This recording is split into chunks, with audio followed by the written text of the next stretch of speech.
Good morning, folks. It's great to be back for Outside Insiders after being away for 6 months. One of the stories that I noticed while I was away was the horrendous murder of Cassius Turvey in Western Australia a month or so ago, and the blanket media coverage of it. Why do you think there was no blanket media coverage of the murder of Brittany Watson, the 18-year-old Aboriginal mother in Western Australia? Why do you think there was no coverage of her murder? Do only some Black Lives matter? Is that the story? Would you care to apologise to me, Andrew, for telling me to sod off last time we spoke? Because I asked you about an ABC pedophile? You told me to sod off. Do you stand by that?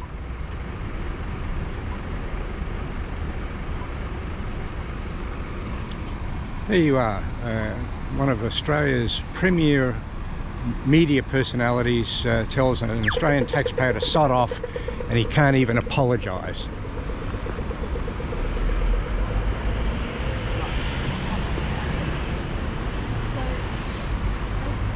Let's assume that they're heading back to the hotel after having flown down here from Melbourne. My carbon footprint relates to my walking around to the studio on a Sunday morning.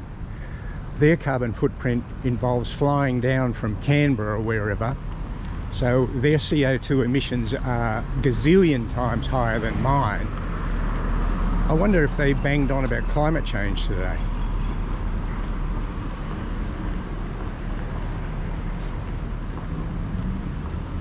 Or Indigenous matters.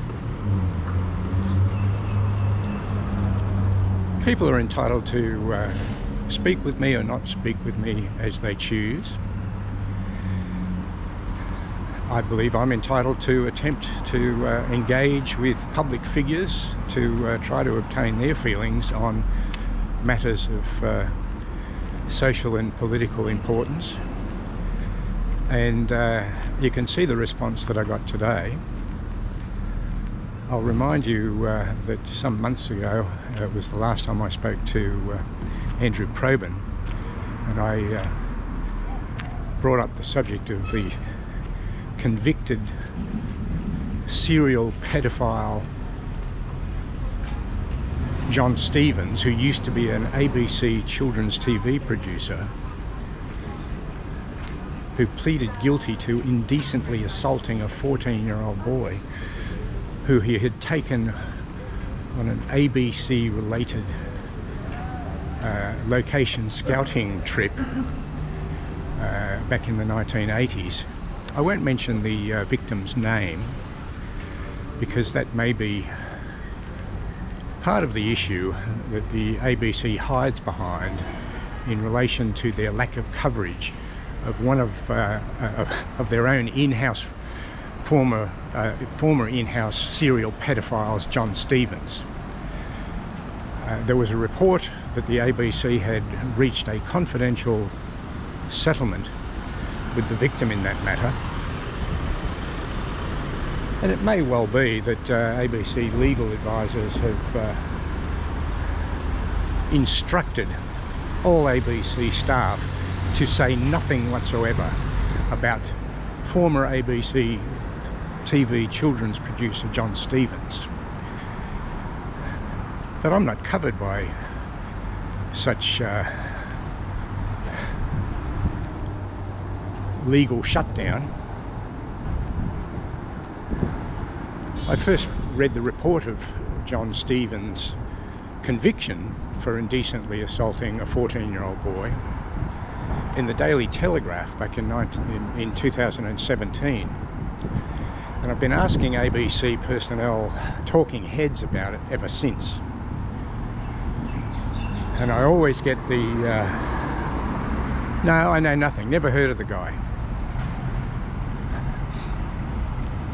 As a result of attempting to speak to ABC talking heads about the matter for a couple of years, I was approached by an individual on the footpath outside the ABC studios some time ago to inform me that there was another matter before the courts relating to Jon Stephens and an alleged pedophilia related action.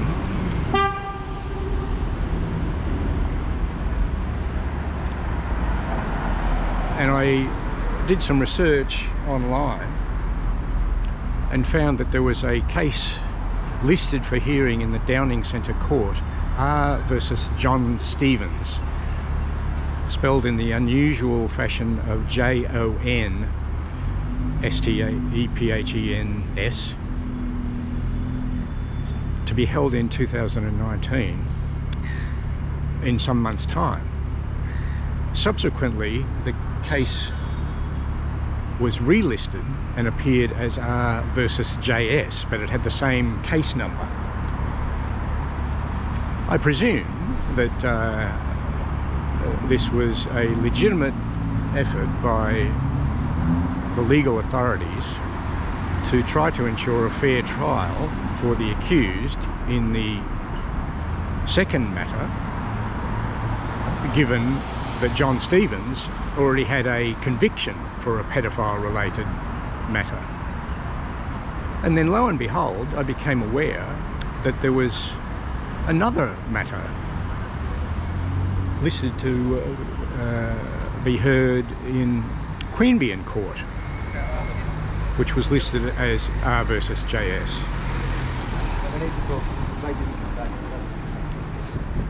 Back in 2019, mid-2019 I believe, I decided to fly up to Sydney at my own expense to attend the Downing Centre Court on the day of the hearing of R versus JS. And I sat in on the hearing, at which point it was adjourned to a later date. My recollection is that the later date was in early 2020. I observed an individual in court who was identified either as JS or Jon Stephens. I'm unable to recall precisely, but I was able to identify the individual as the same person that I had seen with a photograph in the Daily Telegraph story in 2017. It was the individual who had pleaded guilty in 2017 to the indecent assault of a 14-year-old boy while engaged in ABC related activities. The individual I saw in the court in the matter of R versus JS, which was also a pedophilia related matter, I can say with almost total confidence, was Jon Stephens, the former ABC TV children's producer. It was my intention to travel again to Sydney in 2020 to hear further developments in the second trial of a pedophilia related matter involving Jon Stephens. But in December 2019 came the news that Jon Stephens had died, which meant that the Downing Centre Court matter was abandoned, and it's my understanding that the Queanbeyan Court matter, a separate, I believe, pedophilia related matter, was abandoned. So both of the alleged victims in those matters weren't able to get justice.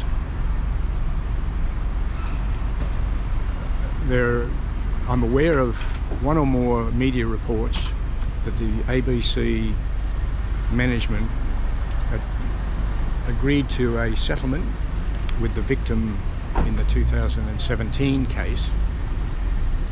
I'm unaware whether there were any legal settlements proposed or finalised in relation to the two additional pedophilia related matters involving former ABC TV children's producer Jon Stephens. But what I am able to confirm from my own experience is that no ABC employee current or former, to whom I have spoken about the matter, has admitted any knowledge of a guy named Jon Stephens, or